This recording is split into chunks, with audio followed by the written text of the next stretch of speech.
Well, this is a bit tedious. I've got my 25-degree angle set up here, and I've already cut one end of this, and it's just trying to keep everything lined up. And what I did is I just kind of made a mark back cutting through this to kind of give myself a mark. And then what I did is I came over here and I clamped this to the bench. And of course this is a bit off camera, so I'm going to have to move the camera here a minute. Just hang with me, hang tight. Oh, actually, no, there we go. So I've moved it over here so I can actually see what I'm doing. Now I don't have to worry about this thing moving too much. And then just very carefully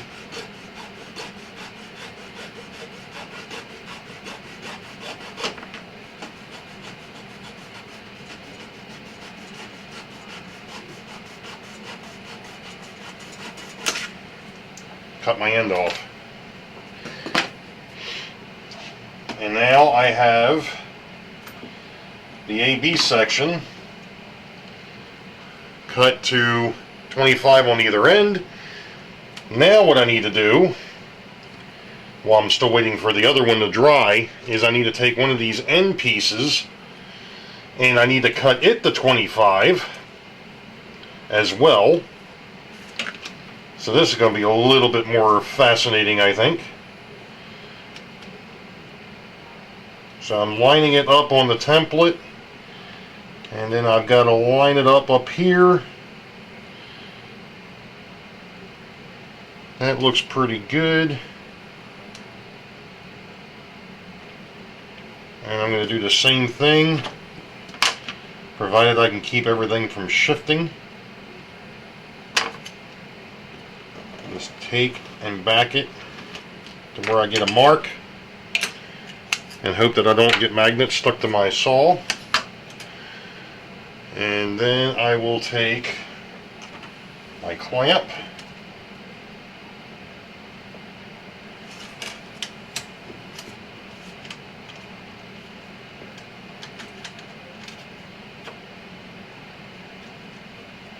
clamp this one to the bench.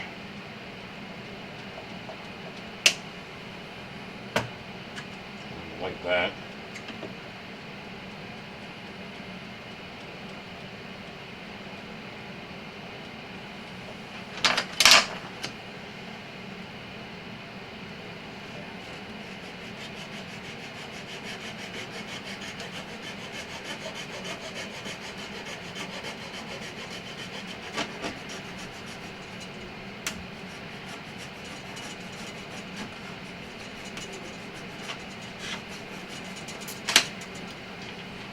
And with any luck,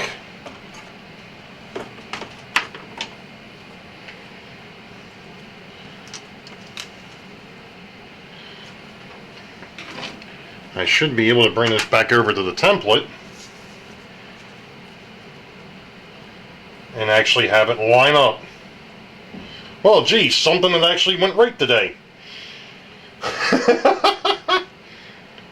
Perfect. Sweet. Cool. Alright. So that's that, and now I'll just have to cut another one that same way, and then I have to figure out if I really have to. It doesn't look like I need it. I may have to trim a little bit of this off at the base where it goes into the BB, but that'll be something I'll have to look at later. Now, one of the things that I did happen to notice, and I'm going to have to come back and try and straighten it out, and I think I know how I'm going to do it now. I think I may have goofed.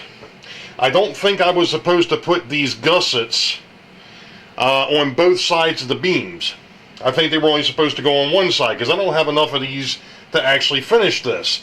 However, now that I've cut these off, these have got the same detail. I think what I'm going to do is I'm going to trim these up a little bit, and we're going to use those to make up for the ones that I missed. So it's not a big deal. sometimes you have to persevere and overcome. I'm guessing either I missed something in one of the steps or it was just a minor oversight on my part. But there's another gotcha for you, that pay attention that these gussets, and what I mean by the gussets, they go at these splice points, that they're only going to apparently go on one side of the beam. Now, what's really fascinating to me, though, is when you get to this bent piece, they do give you enough to put them on either side. So I don't know how I goofed that up. But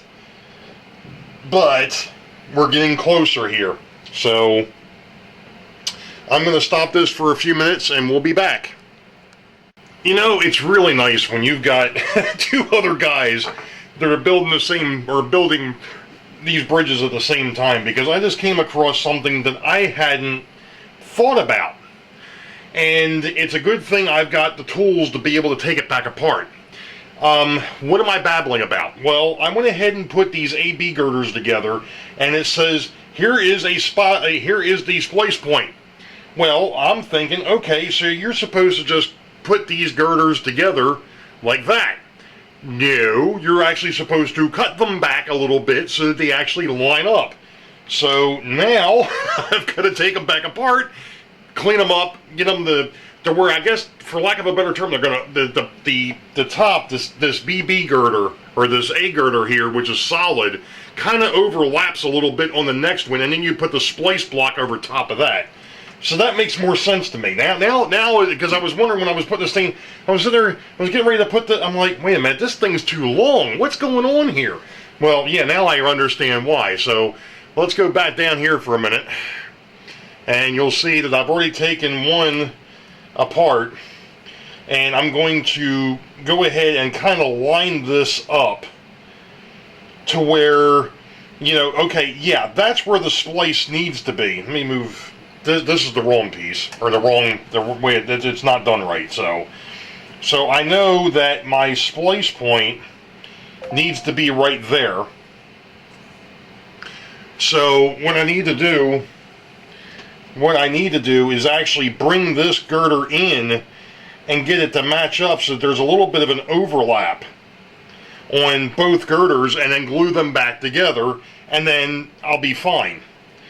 Now, the thing that I also have to make sure of here is that this girder, it has to line up to the point where, and of course it'll be close anyways, but this here, I think this girder here has to be centered on the template, which means that when I go ahead and after I fix the other one, which is the other side of this, which is being glued right now because I only had one part of the angle cut or angle glued on. Now that I know what I'm doing, now I know what I've got, I know what I need to do, I can kind of fix this a little bit better and get it to line up. And of course, you know, like I said, I got to take things apart. I got to take the other one apart. So the BB girders are easy. Those there, they just line up. There's no, you know, you got to of course, I could probably overlap those as well, but anyway, let me go ahead and mess with this a little bit more and we'll be back. Well, I must say, after a bunch of fiddling and taking apart and rebuilding and so on and so forth, I am quite pleased. Number one, I'm impressed that I was actually able to get it back apart without breaking anything.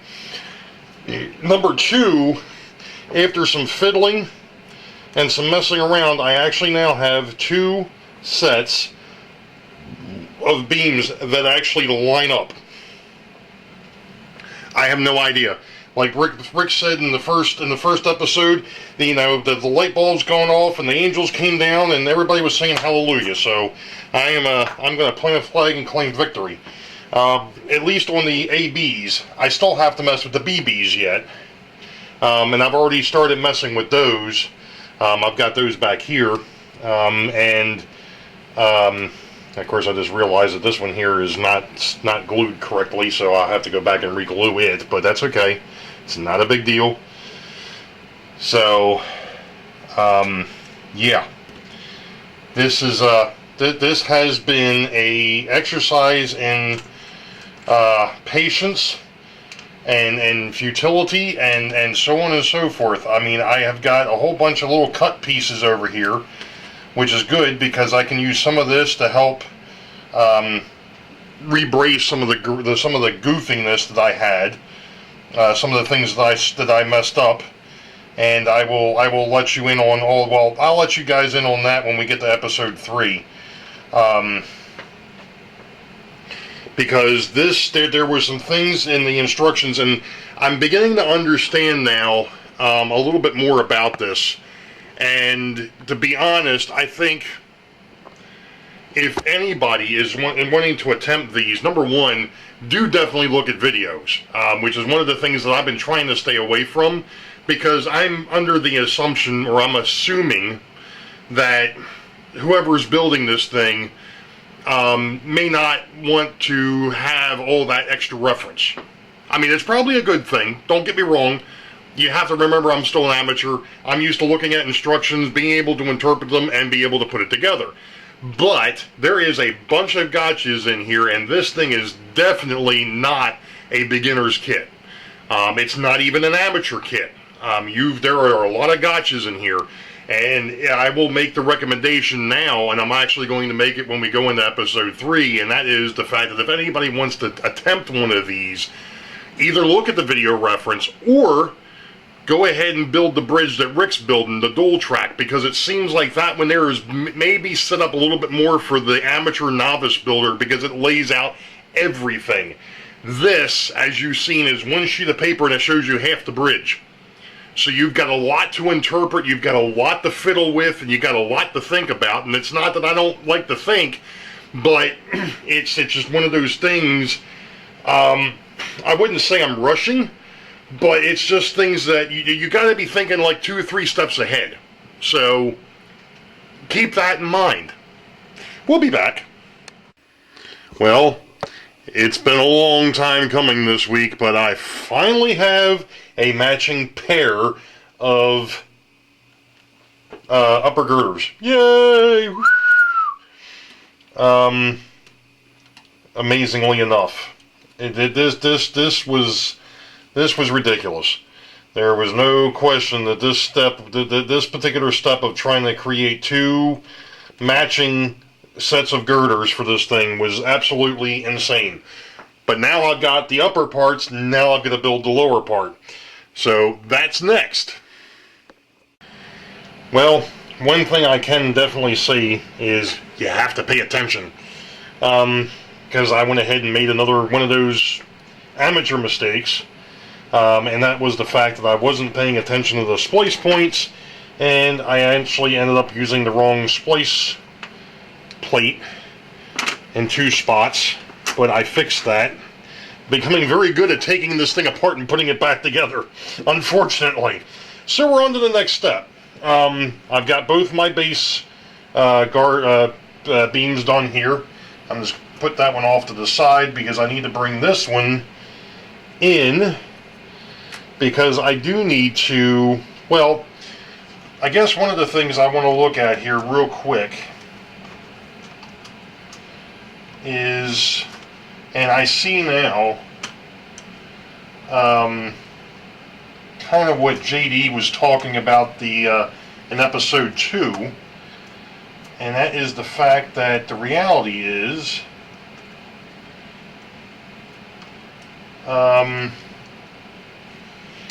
I can see that I need to make a couple of minor adjustments here, but that's okay because I knew that. I actually did know that. Because what has to happen here is these have to fit in between the 2 end pieces, one, but as you can see, I need to shorten this up as well, which I also knew. I knew that this was going to be, I knew that these were going to be a bit long, that are actually supposed to sit inside of these beams. So I'm going to go ahead and snag this back over here a minute, and I'm going to take a look at where this is going to end up. And they're right. I basically have to remove, well, it's not quite 2 spaces. Oh, yeah, I guess it is 2 spaces. Remove 2 spaces, remove rivets top and bottom. Okay. And the reality actually is that all I have to do is just kind of take off the ends here a little bit. So that's what we're going to do next. Okay, so I've got the sides built. I've got one of them drying. I've got the other one sitting here. And now what I've got to work on is getting the CC girders in between. So this ought to be fun. The first thing I know I need to do is I need to clean up some flash. So that's going to be the first part of this. Because there is some flash on these parts. It's not bad, but it was definitely noticeable. Oh, we're just going to go in here and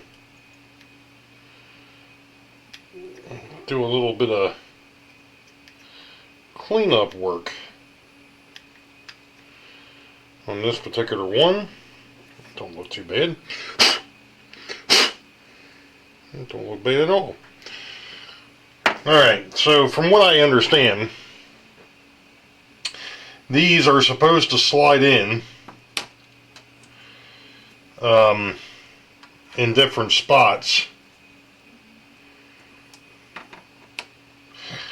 And of course, what's actually kind of fascinating here to me is, well, you're not going to be able to do that.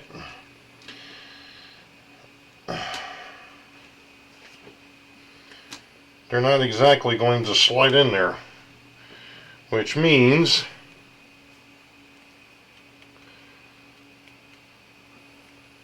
that that you need to do some trimming on these. So I guess that's what I'll do, and I'll see what we come up with. Alright, so now we're on to another pain in the rear end, because what you have to do is you have to whittle away, or at least that's what I'm doing. I'm sure that there's other people that would have done it some other way, but what I'm doing is just whittling away at the ends here. Just taking off the edges is what I'm trying to do. And you're probably wondering why that is. Well, it's kind of hard to sit a square peg into a rectangular hole. And Central Valley Model Works, for this to work, or for these to work, is this here is a spare BB beam that I built. Apparently you only need 8 of them instead of the 10 that they give you, which is fine. And these CC beams need to fit in to the BB beam. Well, like I said, it's a rectangular, for me it's a rectangular hole that needs to sit in, and you know, these are square. And in some cases, they're not exactly 100% perfectly square, but they're close enough. Unless you're really sitting there with a magnifying glass, you're never going to notice it. Alright, so we got that one done. So I got 4 of the 5. I've already got one girder done here, and I decided I was going to go ahead and try and get this other side set up at least, because this one is not ready to be glued together yet. In fact, the other one really isn't ready to be glued yet either, and I only did one side. I was just messing around with it. I'm quite pleased with how the girders and that truss turned out on the first one. This one here is a bit more of a mess, and I'm not as worried as I mentioned, I think in one of the either the live show or the stream, the premiere that we did the other day. I'm not too concerned, and I probably should be, but I'm not as concerned with the backside of this bridge because nobody's ever going to see it. You know, where it sits, you know, it's not going to be visible. The backside's not going to be visible. So the few little mistakes that I've made along the way, and it would be really nice if this one here would frickin' go in the damn holes on either end. Oh, there we go. There's one end.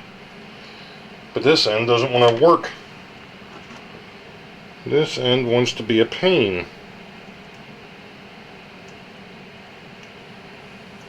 I just have to keep whittling away at it until I get it straight.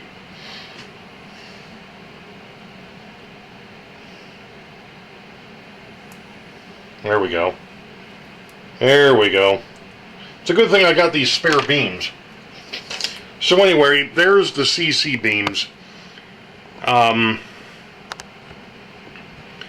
So what has to happen, as you saw with the other trusses, they all have to be set up vertically. And I really don't have room on the bench at the moment to. I want to actually bring over the square and actually line them up and then glue them into place. And I also want to make sure that I've got the correct distance from the top to the bottom on every one of them. In other words, I did a quick check, and it looks like it's 4.5 inches from the top of the girder to the bottom of the girder, or from the top of the truss to the bottom of the truss.